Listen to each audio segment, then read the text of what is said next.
Hello, assalamu alaikum, and welcome to another episode of 786 Boulevard. We are parked once again at the confusing intersection of culture, art, and spirituality. This is the podcast where Muslims get together to discuss film, TV, fashion, art, and other forms of popular culture. And today we have a special episode dedicated to the first 10 days of Muharram leading up to Ashura, which is the time period, of course, where Muslims, and in particular Shia Muslims, gather to commemorate the tragedy and the loss of Imam Hussain, the grandson of the Prophet Muhammad.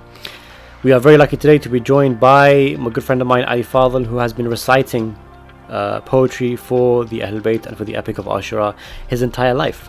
And we shall be discussing today the evolution of artistic expression when it comes to Ashura, the culture of reciting and performing plays and many other forms of cultural commemoration for Ashura has been going on for over 1,000 years, and we are really seeing in a very we are really at a very interesting stage as Shia Muslims have moved toward the West, where it is evolving at an accelerated rate. Ali released two tracks which were really revolutionary, one being Higher, one being Cry Ya Hussain, both of which, if you hadn't heard them, which I'm sure you have, if you haven't heard them, you can search on YouTube and find them there. Both of which were very revolutionary in that they really embraced the Western standard when it comes to reciting or singing. We'll be discussing his journey into creating them and just generally hearing how the commemoration of Ashura should evolve. And we will also be speaking to Ali Alvi, co-host on this podcast, about who is Hussain very briefly, and how that is also a factor and a result of Shias really trying to evolve their commemorations for Imam Hussain.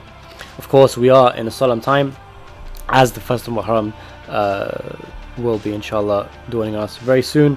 I do hope that, during this time, for all of us, we do really make the most of the 10 days of Muharram. As we know, usually these 10 days are filled of community events, going to the mosque, or going on ziyarat, and just generally commemorating with your community. But during these very perilous times, most of us will most likely be at home, commemorating at home, so it will be a very different experience, but I do hope that you make the most of it. This podcast will be on a hiatus until after Ashura, but inshallah we'll be back with plenty of guests. We have plenty of guests lined up, inshallah, who will be joining us week after week of various fields and discussing various things. So be sure to subscribe to us on every platform. We're on Apple Podcasts, we are on Spotify, we are on Anchor, and we are on YouTube. Be sure to subscribe to every single one. Leave us a like and leave us a 5-star review on Apple Podcasts. It really helps the podcast moving forward. Thank you once again, and welcome to 786 Boulevard.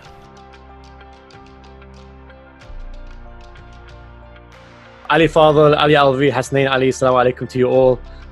Thanks so much for joining us on this episode. Again, Ali Fadhil, it's a pleasure to have you. Really appreciate you having here with your expertise and so many years of experience in recitation. And I think when we were discussing doing this episode, I didn't really, the reason we kind of picked you specifically to do this is because you have this kind of like, you're very keen on trying to evolve the way you kind of recite or sing melodies related to the Epic of Ashura, which I think is such an interesting conversation to have. This podcast, obviously, we're continuously talking about the intersection between spirituality, culture, and art. And when we were discussing what to do for Muharram, because Muharram is more about lamentation and exploring the actual tragedy of Hussain, we wanted to kind of focus on the artistic expression, but more so from your perspective as well. So it's really great to have you on. So thank you so much for coming on. My pleasure. If we can just start off with, for those who might not, for the very few people who might not have heard of your story or been following you from the beginning, tell us about your background. Tell us about how you got into reciting and eulogizing for Ashura, and how that's been a part of your growth ever since you were young. So I guess I come from an Iraqi background. Iraq is predominantly a Shia background, and so I grew up.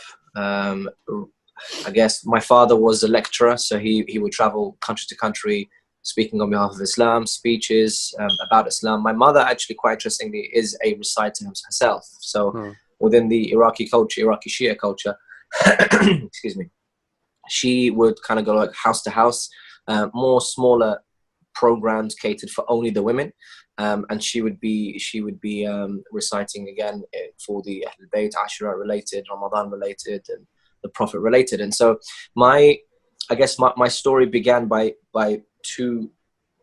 twofold or two-pronged attack on me, in a sense, from an Islamic perspective. So you've got the recitations on one side, and you've got the Islam and particularly Shia Islam on the other. And so it was kind of drummed into me, the whole aspect, and of course, like, narrations from Islam and specifically from the Ahlul Bayt mentioned, look, be happy for our occasions and be sad for our occasions. And so that was pretty much the mantra. That was pretty much the lifestyle, the first environment that I grew up in.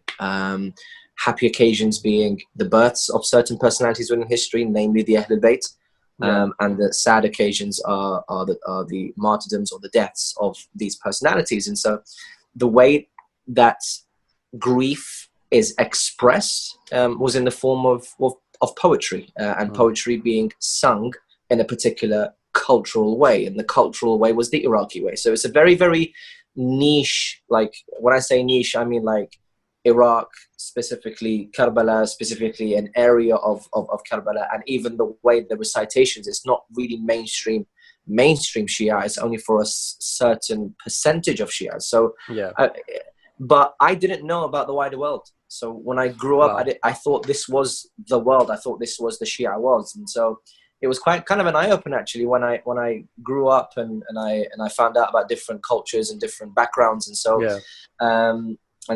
and so for me, I guess it all started by specific stories. Actually, as I mentioned, my father's a lecturer, so he would take me to the sessions or the programs that he would go to, and he would ask the hosts that my son's got a couple of lines of poetry. Do you mind if he joins in the program? And of course, the host said, "Yeah, that's fine." And so I practiced, not knowing that there was going to be a future or anything like that, but I just practiced a very Iraqi Shia melody style recitations to those 20 or 30 people guys that were there. Now there is much more to it in terms of, I guess there are key milestones, key developments in cultural and even religious expression of arts that happened during my lifetime, which shaped the way I think and the way I'd like to evolve things.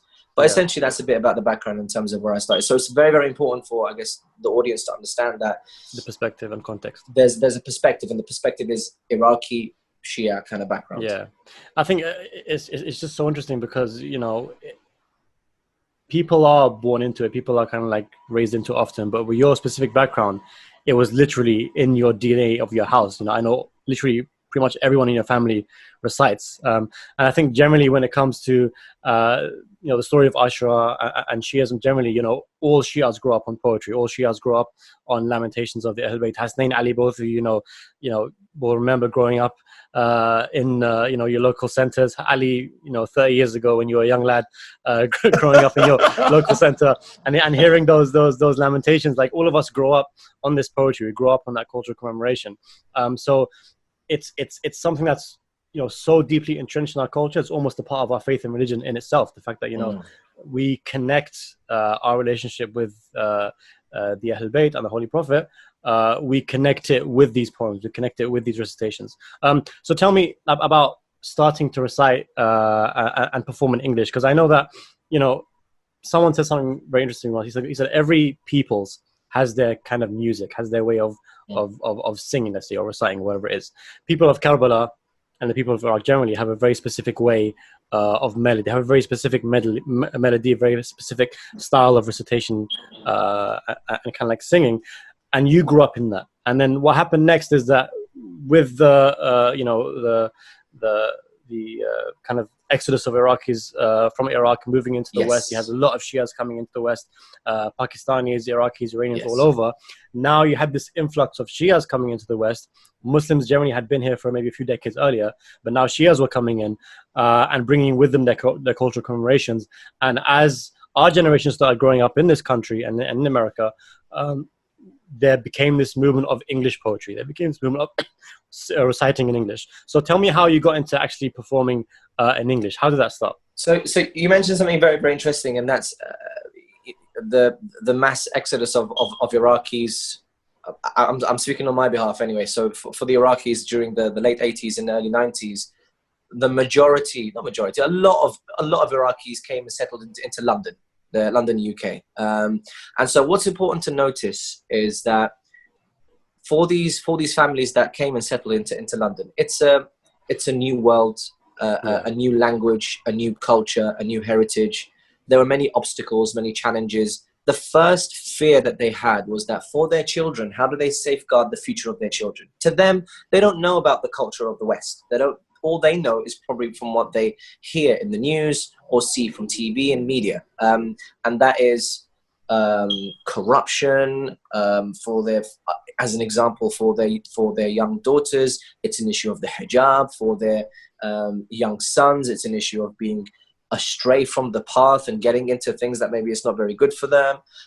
Drugs, for example, alcohol abuse, all of that stuff. And so they wanted to safeguard the future of their children. What do? The only thing that they could revert to is what they know, and that is the expression or the cultural grief or the cultural happiness, Islam and the Ahlul Bayt.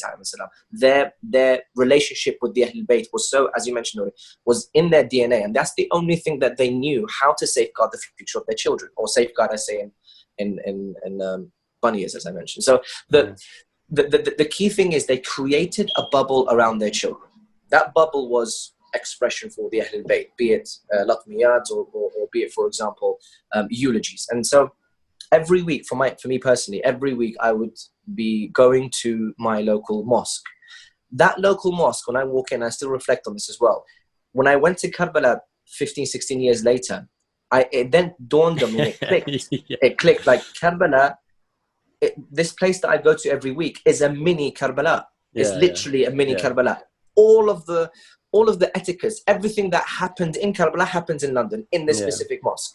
And so that's when it dawned, was like, okay, so that's the reason why they did all that, because that's the only thing they knew. That's what they knew to be right. And so slowly, as the years passed, we went to school, and of course there were many different influences. And so there had to be a question of how do you then integrate within society? Because from a parent perspective, my kid is going to school for 6-7 hours a day, being influenced by many different things. And so only in the evening do I have that interaction with my kids. And so there was an influence of two different worlds now, both the English, because obviously I learn the language, and both the Islamic, because I go to the mosque every week. And so the way I actually got into English was during the I guess the early 2000s and maybe 10s, late 2000 and around the 2010 area, there was suddenly a boom of English programs. So for the first time, I remember about 16, 17 years ago, for the first time, a man called Sayyid Mahdi al-Mudarrisi, who came to London to speak in English a lecture. That was unheard of before. Unheard of. And so that's the start of the English programs. Now, again, because the base of what they wanted to replicate was essentially the Arabic program, but made in English. Again, because the parents, that's all they knew. All they knew was the Arabic style of expression. And so they said, okay, there's a lot of English-speaking students here, or a lot of English-speaking youths. Let's get someone who can speak in English. Right. When that started, one program became 2, 3, 4, 5, 6, and all of a sudden it became a culture. It became a way, a thing, basically. It became a trend where people were doing English programs. Where do I fit into this? This is where, again, I have to kind of thank a lot of the people that were a couple of years older than me that gave me the opportunity, because on a weekly basis, there was English programs that I would go to. And these guys said, look, come and recite for us on a weekly basis. We don't mind. And so I was like, fine. I took the opportunity. And that's how I said, you know what? If there's 30, 40 people in front of me, I might as well practice. I've got absolute. I think because I didn't really care, because I didn't know. I think ignorance in this occasion was really bliss, because I didn't know about the outside influences. I didn't know about outside cultures, and all I wanted to do was say, okay, let's give it a go in English and see if it works. And again, I did, because there was very limited social media. I didn't really get that feedback that we get now. So anything you put out on social media right here, right now, you can immediately kind of see and grasp, is it good or is it not? But back then, you did something, maybe 3-4 weeks later, you got some feedback. And so two things. Number one, the context of our parents kind of coming into the country, creating a bubble, essentially, and that was the bubble of grief and expressing your grief in the form of eulogies. And then the second thing was the boom of the English programs. And then, because English programs, usually for the Arabic programs, you have Quran reciter, you have the main speaker who speaks for 45 minutes, 50 minutes, and then you have usually the eulogies. Now, the eulogies was in Arabic, but people wanted something in English. So those are massive void to be filled here. Yeah. Okay. And actually, the third thing that came into play was yourself, Nouri. Because for me, it was like a marriage made in heaven. I'll be absolutely honest with you. I was looking for someone who can write English poetry, and you happened to be there. I think you were looking for someone who had enough time on his hands to just continuously write and write and write. someone who used to take bus journeys, someone who used to take train journeys, who had the time to write so much poetry. And so that it kind of just came in hand. I was, for the first time in a long time, I was reciting poetry, which was okay, but I really felt there was a bit something lacking. But then you kind of came into the field, and it fit well because English, from a technical perspective, Arabic melodies, English vocabulary, it's very, very hard to fit onto it. It's just not made for it. Like, whether we like it or not, it's not made for it. Some people may like it, some people may not. I think the majority of people think, I get a bit weird vibes from it. Okay. But I still maintained and I carried on because for me, and I guess the way I can measure its success, when parents come up to me, even till today, look, thank you very much for this track that you did. And I think back, I did this track 10 years ago, but it's still being listened to by kids now. So for me, that's a way of measuring its success. And thankfully I did carry on with it until I carried on doing what I was doing. So I guess that's. It's funny, when we think about like the Shia community, we always think about London, and we think about the idea that there's this whole English movement where things are moving forward. But like Hasnain, Ali, both of you know, like, I remember when I came to New York recently and we went to a center, I won't mention the name, but just like, I was surprised that people there mentioned. I was surprised that people there were saying, this is the first English program we've had in a year. In New York City, they have Urdu, Farsi, and Arabic, and it's the first English program they have in a year. So it's crazy to think that all across the world, in various Shia communities who are living outside of their communities, they're still very much like they're still very much holding on to their culture, to the extent that they even cancel out English language because it's so attached to the native languages. So Hasnain, like, you tell me, growing up in America, going to different centers, did it make you? Was it hard for you to like connect with the message of Ashura, knowing that everything was speaking? Because I know in the past you've spoken about your struggle with your faith and growing up as a Muslim in America. But as a Shia, going to these Imam Burgers and Hussainiyas and perhaps not understanding what's being said, what effect did that have on you? Yeah, so I want to take a step back and say, the development that happens in the UK, right? It's the U.S. is a little behind when it comes to like English lectures, when it comes to the development of like the Ashuras and the processions. I think we're somewhat behind because the whole English lecture is relatively new here. It's only been maybe, I want to say, 1 to 3 years where it's been catching on. So we are a little behind, but there's been a lot of progression and push forward for it. In regards to growing up, most of the majlises and the processions I went to were in Punjabi, right? Because most of the majority Shia crowd here is, the Pakistani, the South Asians here. So growing up, it was the native tongue for me. So, I could definitely understand what was going on. But then, when you have the Maulana throw out these big words, I don't even know what they are. I'm not going to ask my dad, because my dad's going crazy over here on the left-hand side, and I'm sitting here quiet on my right-hand side, because you know how it is. So I didn't want to bother his whole thing, but there was a disconnect. There was a disconnect for me because I am more confident in my English than in my Punjabi or Urdu or any other thing. So for me, I can have a more fruitful conversation in English with somebody rather than in Punjabi. Whereas my dad would be like, yeah, you go to the English side and I'll go to the, the normal Punjabi side. So growing up, it was a very big disconnect until, YouTube took off, and a lot of the you know, the London and the UK videos would be on YouTube, and that's kind of where I started from that. And then, you know, over here you have the ICNYU, which is a big Yeah, we will thing. talk about that. Which is a big thing. And then we have, you know, Sheikh Fiaz, who brought amazing English lectures to the Shia community here, as well as others as well. So, you know, I just want to say that, you know, we are a step behind than you guys when it comes to development, because, you know, the Shiaism here, it's been here for a while, but the development of it is a little slower. But that's kind of how it is. So, like, over time, there's a larger demographic, isn't there? I mean, there's more people to as in citizens wise, there's 100 times more. And so maybe, that's why the development was slow. I think communities are more disconnected.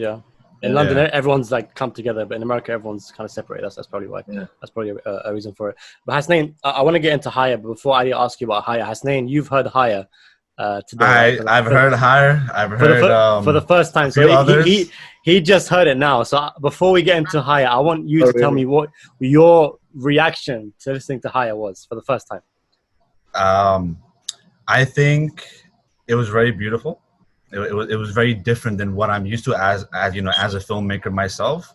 I'll be honest with you, as a filmmaker myself, I was less focused on you, more focused on the production, the quality of the thing. And obviously you did your thing, right? And I'm over here thinking like, oh, you know, what camera did they use? Oh, who was the producer? Oh, you know what? I like this angle. Was it multi-camera? Oh, I wonder what sound quality they used.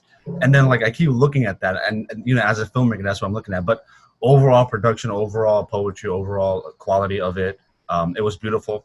My favorite was Cry Ya Hussain. My other favorite was the one that, you know, somebody wrote who's on this podcast, and then you sang it, but I'm not going to mention that. Way to cover. But that's interesting because the way to Karbala is very, very, very different to it is. And Cry Ya Hussain. So it's literally a Farsi tune, right? If I'm not mistaken, the way to Karbala. It is, yeah.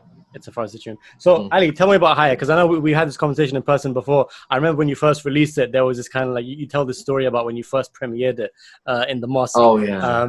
And your people were kind of like giggling, didn't know what to say. So, Higher, for those of you who hadn't heard it, make sure you go listen to it after this. It was the first time, really, that, you know, one of kind of like our reciters from our community had really embraced the idea of singing a song about Imam Hussain, as opposed to reciting a noha that's Urdu or Iraqi tune in English. It was a fantastic production. It was very well made, amazingly written as well. Ali, tell us that story. How did that come about?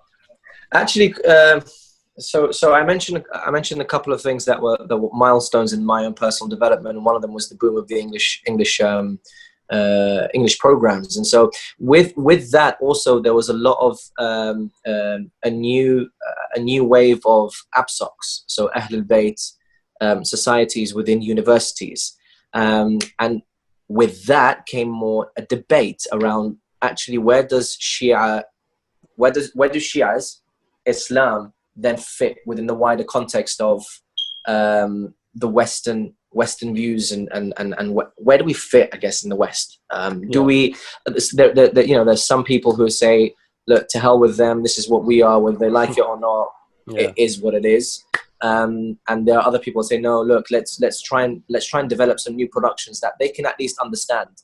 Not understand in the sense, I don't want to convert them, but let's just give them the understanding of, look, we are normal people, we're singing, and you know, we have music productions, we're not just this alien race that you have to be fearful of, but we're doing normal things like you see. So that was much of the first. I was leaning towards not I guess trying to appease them and say, look, we are normal, please like us, but it's that if I wanted to speak their language, I'd have to, or if I wanted to affect them, I'd have to speak their language. And the way I could speak their language is in forms that they can understand. So whether it's words, whether it's the melody, the tune, the production, all of those things, I had to speak their language. And so actually that was the context behind it, and why I pushed myself to say, yes, I want to do this, rather than being fearful and think, well, actually, no, this is a world that I cannot go into. And bearing in mind, by the way, my cultural background to my parents and stuff, they're very like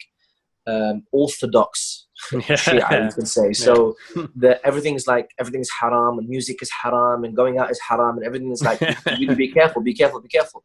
And so when it was first released, my mum was like, I disown you. Straight up, I'll tell you this. I feel for you, no, as a joke. In her way saying it. No, she's not serious. No, of course not. And my dad's like, well, this sounds like a love song that I'd sing to your mum. So like, what are you doing? So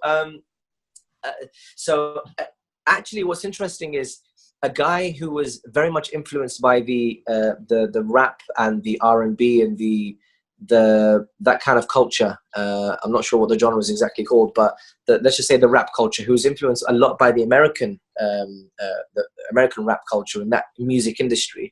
He's the guy that came to me and said, look, you seem to have a voice, and I think that this is the idea. We need to give something different to the Muslims. He who shall not be named. We can't name his name. But On the D was their group. I don't know if you guys heard that. On the D was their group, and they're the ones that produced it. Yeah. So On the D was the group, and actually they have many different productions where it's full on. Like they don't care. They don't care about anything to do with like religion and Islam and this is haram or this is halal. They said this is what we're gonna do.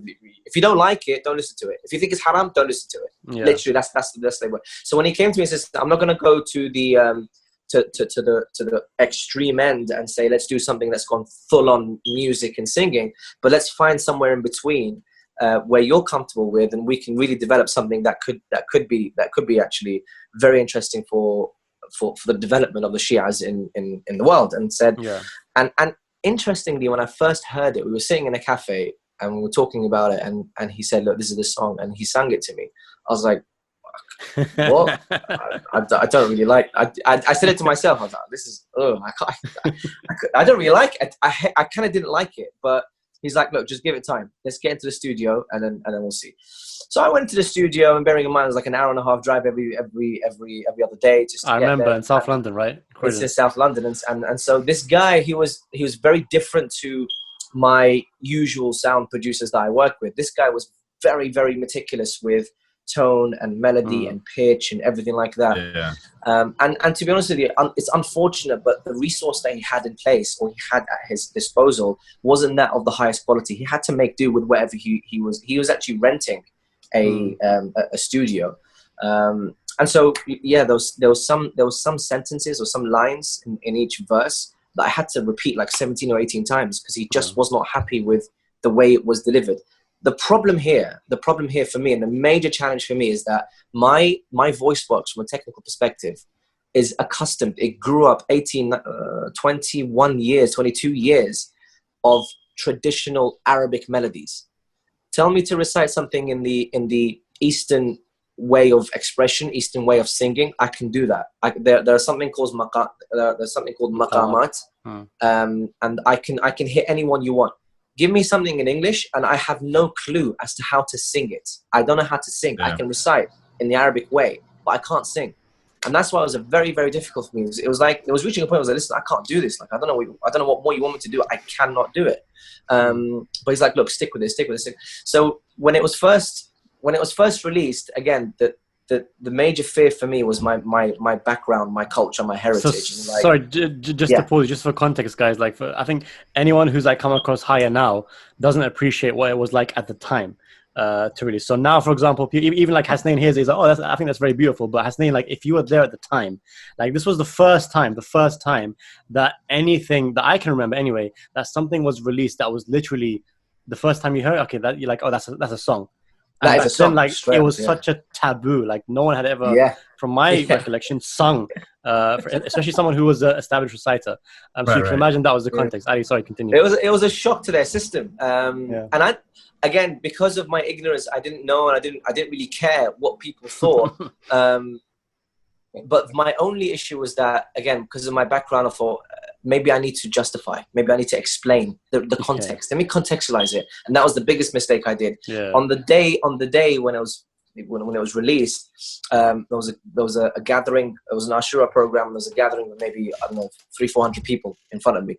Big screen. Me and actually one of the guys from Muslim Vibe, Hasib. You guys know Hasib, right? Yeah. Yeah. So Nice, me yeah. me and Hasib worked a lot on the post production in terms of like the graphics and stuff like that. And he's like, we were just mulling the idea: shall we not? Shall we not? Let's do it. Fine. We expect. So I sat there and then I tried to explain it and I tried to justify it. I said, listen, guys, this is why we're doing it. You know, and then right at the end, I was like, look, I apologize for any inconvenience this may cause. And everyone's like, what? Like, why would you even, if that's why that small little fear that I had literally was like, it blew up. It blew up. And then I tell you what, the majority of people had absolutely no problem with it. And like, this is a breath of fresh air. This is exactly what we needed. I had people who were messaging me that I didn't even know, like I knew they were but they're not in the world of what I knew to be Shia. They're not in that world at all. Not in the recitation world. Not in the Islamic. Not in the mosque world. They don't come to us. They don't care about that world. Once they heard us, like, this is great. Like this is something that I would listen to. And so so once it got released, I think that people don't like change, and some people of the ones that really wanted to hold on to the heritage and the culture, they're like, this is going to change the way people are going to do things and stuff like that, and it's going to be dangerous for society, and we don't know what's going to happen after. And to be honest with you, if you listen to it now, it's like, this is nowhere near music. This is compared to the stuff that we have out there now in the Shia world. This is nothing. So you mentioned fear. Before we carry on, just tell me about how you overcome that fear, because I have that problem as well. You know, whenever I'm doing something a bit different or a bit daunting, even for example with this podcast, like before we started it, me, Hasnain and Ali were just going over it 1,000 times, and I kept having this fear in my head, like, what are people going to think when someone who's known for you had no fear because you don't care.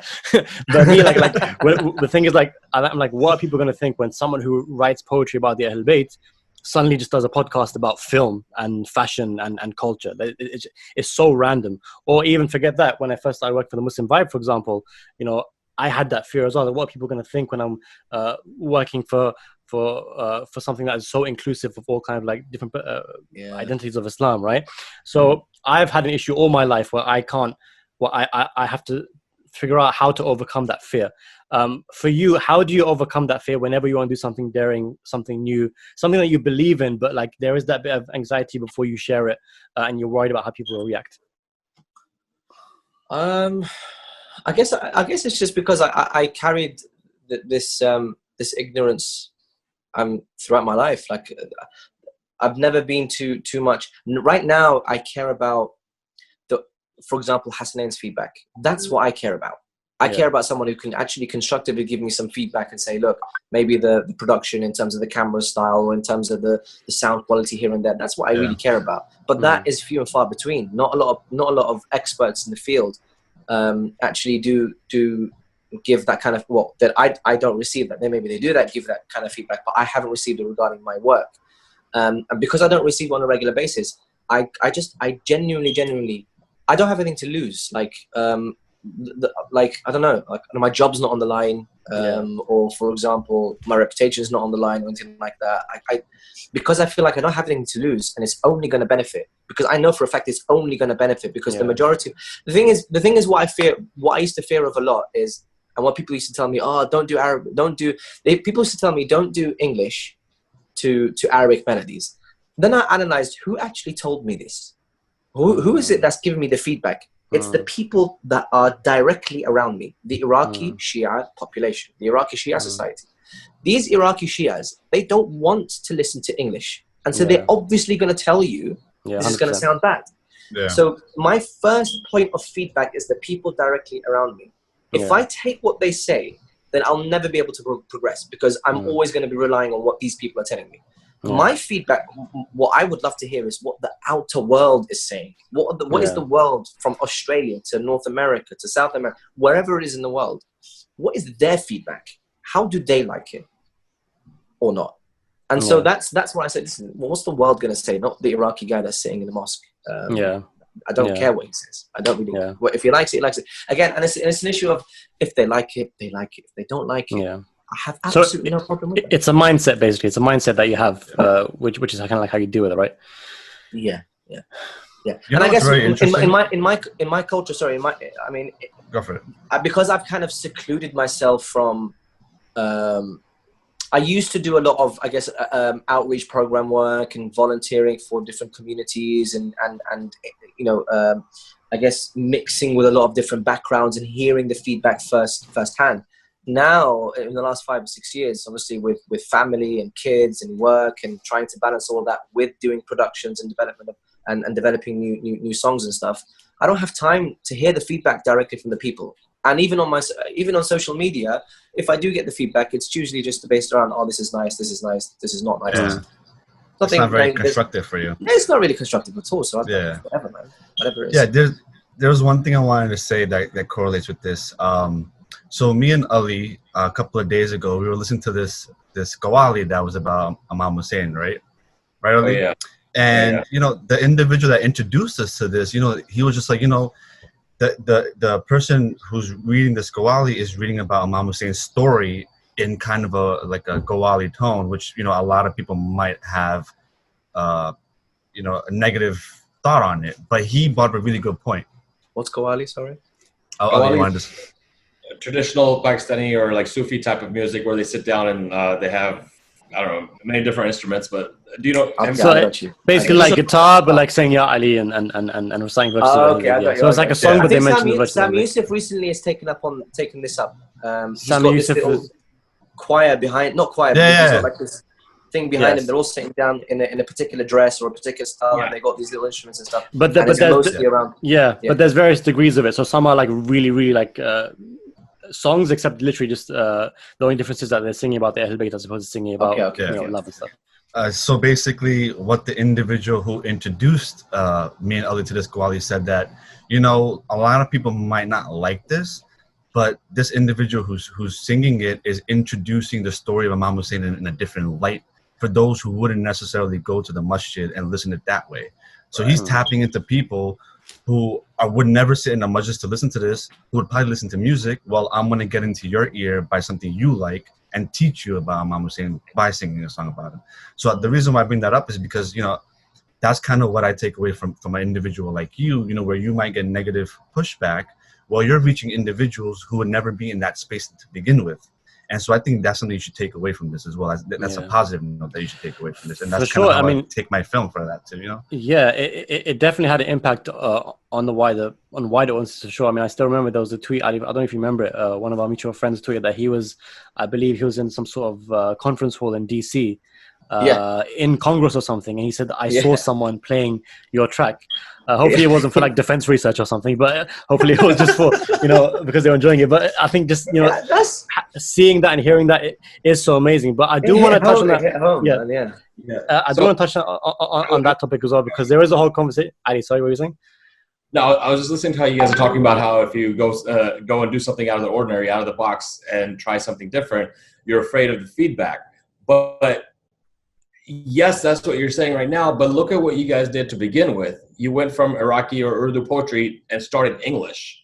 So you began with something different, so you shouldn't be afraid of trying something else out of the box. Absolutely. For sure. Thank you, Ali. That was your 2 moments of 2 cents of wisdom in this podcast. I wanna move on to this topic, and this is a topic of real contention. Hasnain, me and you go at it about this topic all the time. We will discuss it in detail properly later. But it's about the line between music and, let's say, reciting for the Ahl Bayt. You know, we talk about how qawwalis are essentially songs, but they mention Ahl Bayt. Now, me personally, I'm someone who like tries to avoid music as much as possible. Generally, I kind of go by the fatwa of the person who I follow, the marja I follow, Sistani, who says that if it can be played in a place like a club, then it's basically forbidden. So that's the rule that I follow for myself. Hasnain, I know you have a whole different ethos that you follow, but I think what's so interesting about these conversations is that I feel like so many people listen to music, whether it's halal or haram, it's a separate conversation, but so many people listen to music. It's a part of everyone's kind of life. And for us Muslims to deal with this, it's just so interesting to kind of figure out how we should deal with it. And there is that question of, you know, is the conversation around music one that should be continued in circles. But Ali, like when it comes to you, because I know the year after or 2 years after you did Higher, you did another album, where you actually included instrumentals like All Out, right? Like piano and stuff like that. And I remember, correct me if I'm wrong, but that did get a bit of backlash, from what I can remember. Did it? I think so. I don't remember. Maybe I'm thinking wrong. Or I wasn't aware. I do remember speaking to some people. I don't know if it was like public backlash. I know it didn't. It wasn't popular. Okay. That's because the production wasn't up to scratch. Okay. But let me ask you this: the people that are praising Higher, what did they think of that album when you went all out and started to include music inside it? They were like, "This is probably just a step too far for you, not for the industry, but for you, maybe a step too far for me, as in because I think my sweet spot is finding that balance between East and West for my voice, and for the majority of the audience that listen to our stuff. And so if I wanted to do that kind of world, then I'd have to start a marketing campaign for that world. So I was trying to push something that just didn't fit. Even if I wanted to do something like Higher, but it wasn't. So for example, the only way that I could really like have an influence on the audience that are in front of me is if I did, I don't know, something that was way like full on music. The one I did like a year or two after Higher, it was still dabbling with music, but it was like just dipping your toes in it. You were still a bit fearful. Yeah, it wasn't like full on like it wasn't full on at all. So if I wanted to create the same kind of buzz and change that I did for Higher, then I'd have to go like really full on percussion, instrumentals, the whole lot. And because it was like just a bit more than Higher, then I guess my curse was that Higher was so popular. Matching that has always been something that I've been trying to do. It's very difficult. I have to leave Higher. It's lonely at the top. It is. no, not in that way. No. Hasnain speaking about it from experience. Not in that way, because it's like everyone's like, "Oh, this is great, but Higher is better. Oh, this is fine, but Higher is better." I'm like, guys, like, give me a break. I can't do Higher again. Like, I want to do something different, but so my sweet spot is just finding the mix between the East and the West. So a bit of musicals. The actual tone that I use is accustomed or is similar for the East and similar for the West. And I did something actually a couple of years later, and actually just a couple of years ago, which was based around supplications. That was fantastic. Yeah, it's around Allah subhanahu wa ta'ala, it's around supplications. And that was essentially where I was comfortable. The sound was okay. There was a bit of instruments here and there. But if you're talking about the fine line of music and using it and not, I guess, for the production that I did a year or two after Higher, I just it was me saying, look, let me try and go into another level, but that other level wasn't actually there. There was still something lacking about it. Winding the conversation down, I do want to kind of just briefly talk about Hussain Ali Alvi, and the reason I want to talk about Hussain is that we're speaking right now about expressionism when it comes to Imam Hussain, and I think one thing that Hussain has been so successful in doing is embracing that evolution, because it's essentially the same thing. We're still commemorating Imam Hussain, but you guys are doing it in such an interesting and different and unique kind of way. So tell us briefly, like before we get into it, what's your plan this year for Hussain? Generally, for what you can tell us. I know you're sworn to secrecy on some stuff, but what's your plan this year for Hussain? And just like generally, like what made you kind of want to get into it? Someone who grew up in a very cultural Pakistani center, what made you want to kind of like take those values that you learned and really use it to do this kind of new form of commemoration via Hussain? Well, growing up in a Pakistani community, all I listened to was Urdu and Punjabi dohas and Urdu and Punjabi majlis. And then eventually some time came. You grew up in Idara Jafriya, right? Yeah, Idara Jafriya, and then also Imam Ali Center in Virginia. So both those places. And that's what I was accustomed to. And when I first heard about going to an English majlis, it was very strange. It took a while to get used to it, but then I did become used to it.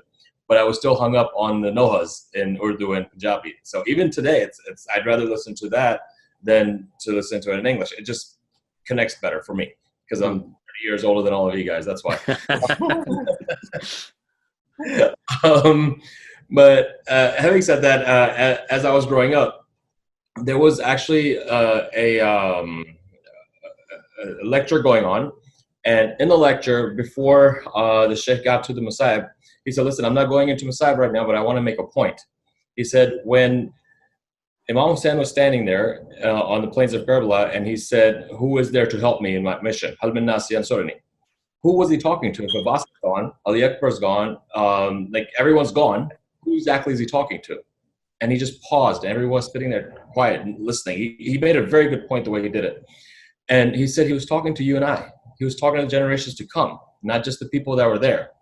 So if he was talking to generations to come, what exactly is it that you're doing in order to help the mission of Imam Hussain to uphold the values of his grandfather, the Prophet Muhammad, peace be upon him?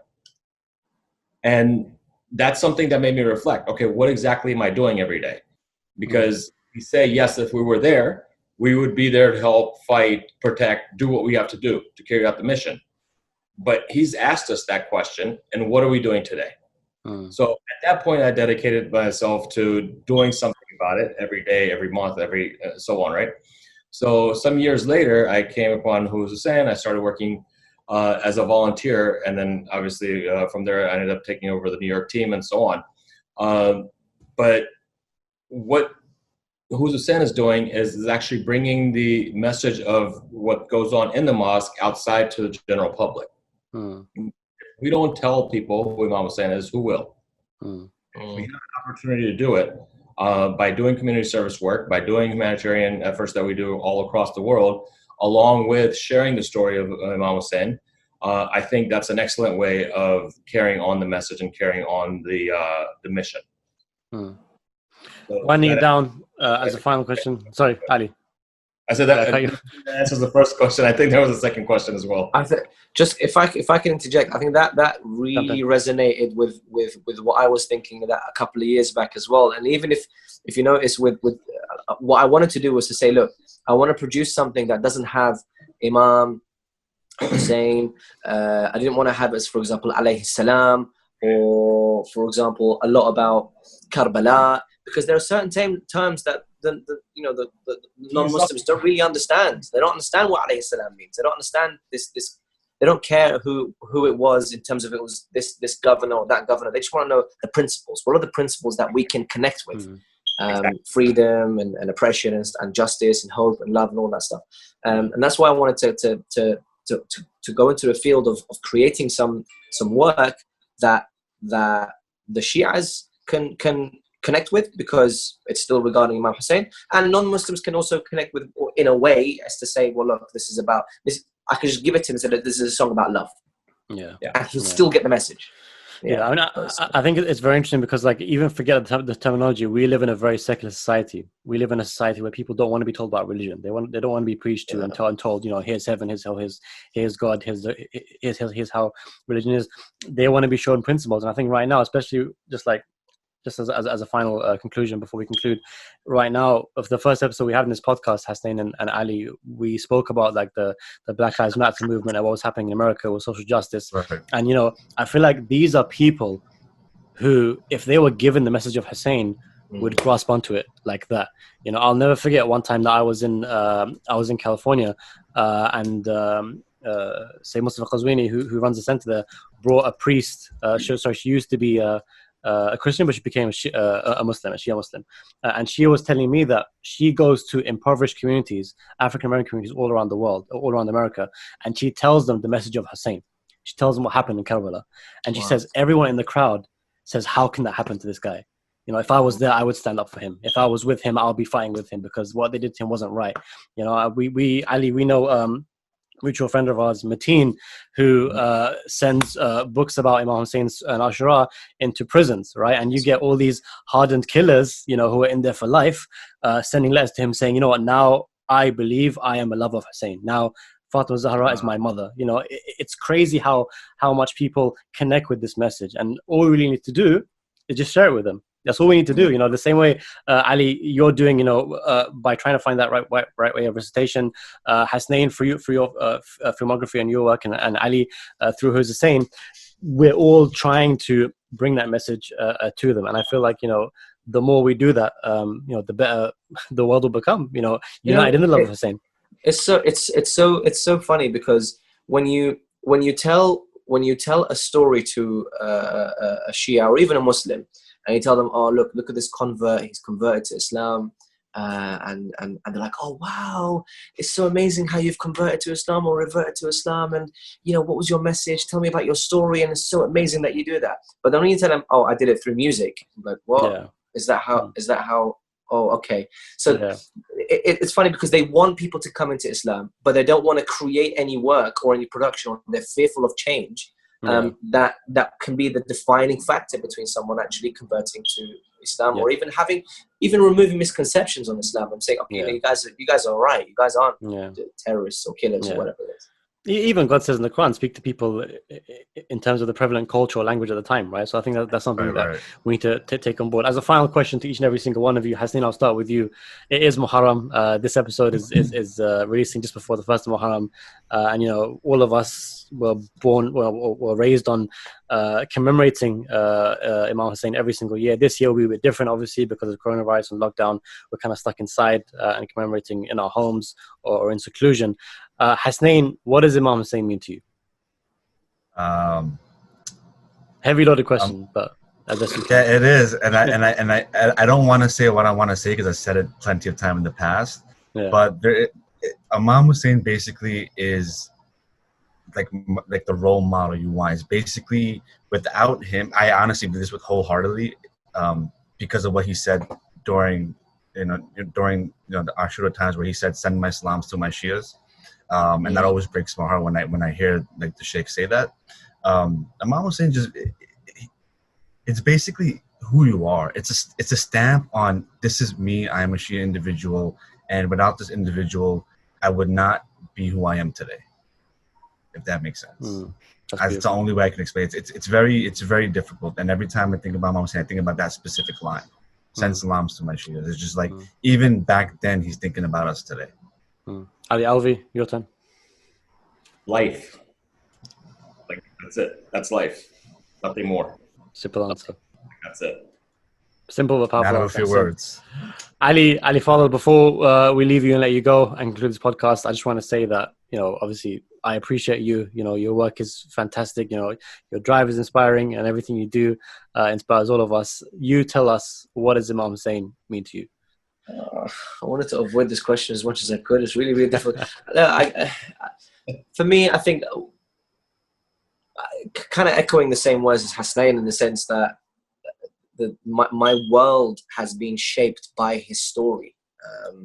Everything, even if I, for example, it's amazing because even if I focus or lose focus, if I focus on family, or if I focus on my work, or a job, or whatever it is, there's always something that I can go back to, which gives me solace, which gives me happiness, which gives me sadness, and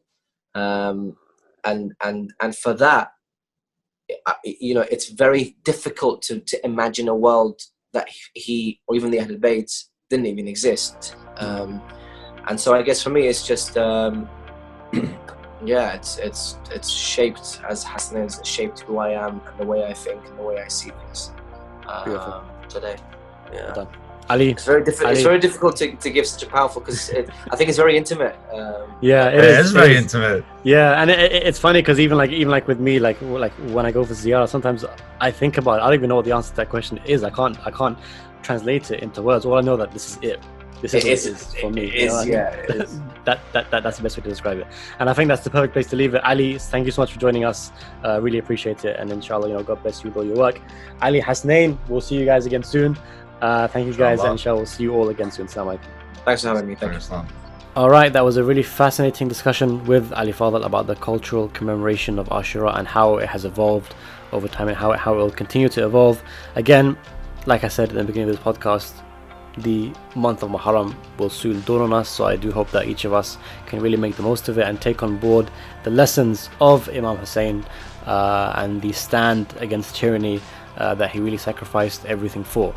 Of course, as we know, And as we spoke about as the podcast was winding down, we are currently in very perilous times, not just because of the pandemic, but also because of how much social injustice there is in the world. And perhaps each of us, wherever we are, being inspired by the stand of Hussain, we can each take a stand of our own wherever we see injustice, be it however small.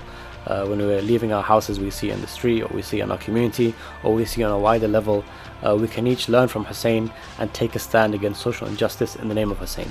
For indeed, that was one of the main, that was the foundation of his movement. Please do not forget to subscribe to us on all platforms, and inshallah, wherever you are, I hope you're keeping safe, and please don't forget us in your du'as. Wassalamu alaikum.